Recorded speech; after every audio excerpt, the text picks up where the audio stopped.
Assalamualaikum warahmatullahi wabarakatuh. Kepada yang terhormat Bapak Asep Saifullah, pada kali ini izinkan saya Satria Ali Rizky, kelas Kerma Geologi Ekonomi, untuk membawakan presentasi UAS mengenai geologi dengan judul Implementasi Citra Optis untuk Mendelitasi Mineral dan Citra Turunan Radar untuk Mendelitasi Kelurusan Geologi. Adapun kerangka presentasi yang akan saya bawakan terdiri dari 4 bagian utama, pendahuluan, metodologi, analisis, dan kesimpulan.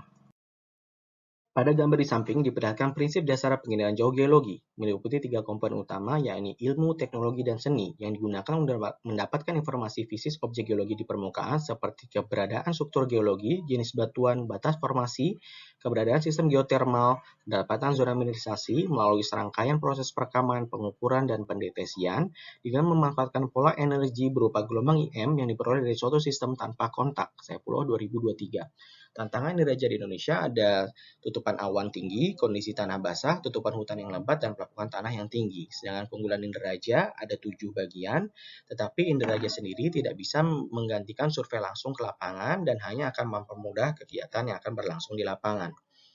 Terdapat dua jenis sensor pada pengendalian geologi yang digunakan, yaitu sensor optis dan sensor radar. Sensor optis dibagi menjadi 3 cakupan panjang gelombang. Yang pertama sinar tampak, sensitif pada lapisan atmosfer, efektif untuk deteksi tutupan lahan. Yang kedua sinar infrared pendek, efektif untuk pemetaan geologi dan deteksi sebaran mineral tertentu. Yang ketiga sinar infrared panjang atau thermal, yang efektif untuk mengukur radiasi permukaan apabila dilakukan pengukuran emisivitas permukaan terlebih dahulu. Setiap objek geologi di permukaan bumi akan merespon radiasi dari gelombang IM dengan 3 cara, yaitu ditransmisi, diserap, dan direfleksikan. Besarnya jumlah nilai ketiga komponen ini menentukan jenis dan sifat objek tersebut.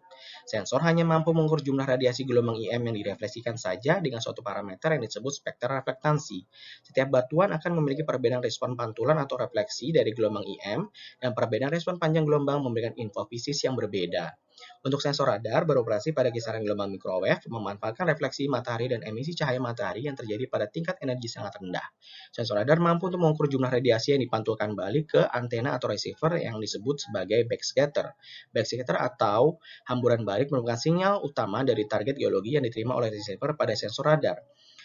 Pada penelitian ini, citra optis dari Landsat 8 akan digunakan untuk mengidentifikasi keberadaan mineral gibbsite, sedangkan untuk urusan geologi akan menggunakan turunan dari data citra radar, yaitu data DEPNAS. Data DEPNAS adalah data dari IPSAR, TERASAR, dan ALOSPARSAR. Pada penelitian ini akan menggunakan 2 daerah penelitian berbeda, yaitu Tuban dan Takengon. Metodologi identifikasi mineral dan citra optis terdiri dari 6 tahapan, dimulai dari mengunduh spekter reflektans mineral target, plotting band Landsat 8, band 1 sampai 7 ke grafik spekter reflektans, menentukan band yang masuk refleksi dan absorpsi, membuat persamaan matematis dengan membandingkan band refleksi dan absorpsi, melakukan pengaturan warna guna memperjelas identifikasi mineral target. Metodologi identifikasi kelulusan geologi dan citra turunan radar atau DEMNAS terdiri dari 9 tahapan, yaitu pengunduhan data DEMNAS, pengolahan data dengan QGIS, pengubahan sistem koordinat ke WGS 84, pembuatan peta shading termasuk penentuan sudut dan ketinggian penyinaran, penentuan skala peta berdasarkan kriteria Yamaguchi, penarikan perurutan secara visual, pembuatan diagram mawar, interpretasi fault, dan terakhir membandingkan dengan data geologi struktur regional yang sudah ada. Data yang pertama, untuk analisa data citra optis, identifikasi keberadaan mineral gibbsite paling jelas terlihat pada peta indeks 3, yaitu perbandingan antara band refleksi near dan band 2 absorpsi sinar tampak biru. Kontras anomali warna tinggi dan rendah terlihat jelas sangat terlokalisir dan memudahkan interpretasi identifikasi keberadaan mineral gibbsite. Nilai maksimal pada skala warna sangat signifikan dibandingkan dengan kedua peta indeks lainnya. Untuk analisis data 2, identifikasi kelurusan geologi dari data DEMNAS, hasil penarikan kenampakan kelurusan dari 4 arah azimut penyinaran yang berbeda pada skala peta 83.000 sesuai kriteria Yamaguchi dapat terlihat pada gambar di kiri bawah.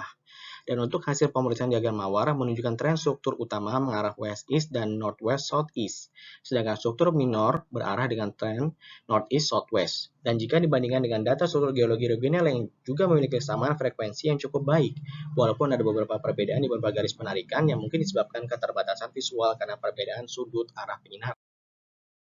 Kesimpulan, citra optis dari Landsat 8 efektif untuk mendeteksi keberadaan mineral target daerah penelitian.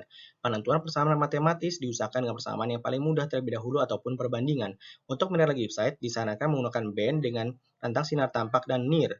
Citra turunan radar yang citra DMNAS efektif untuk mengimitasi pola kerusakan geologi daerah penelitian.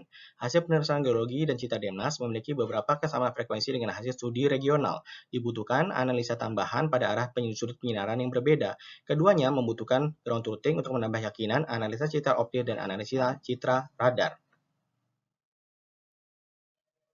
Terima kasih.